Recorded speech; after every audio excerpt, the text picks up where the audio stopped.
Мен Зейноллаев Насиреддин, осы Сырдария ауданы Шеркейлі совхозында тұрамын.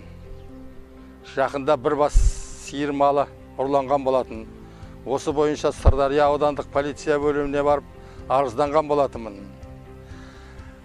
Содан аудандық полиция қызметкерлер ұрланған малымды тауып берді. Осы аудандық полиция қызметкерлеріне алғысымда, шексіз алғысымды айтамын. Осыған орай 23 маусым полиция күні мерекелерімен шын жүректен құттықтаймын. Семьяларына бақыт тілеймін. Өмір жастары ұзақ болсын, дендері сау болсын. Мынау отанымызға істеп жатқан қызметтеріне, халыққа істеп жатқан қызметтеріне көп-көп рахмет. Семьяда бақытты болсын, өмір жасы ұзақ болсын, ауырмасын, сырқамасын.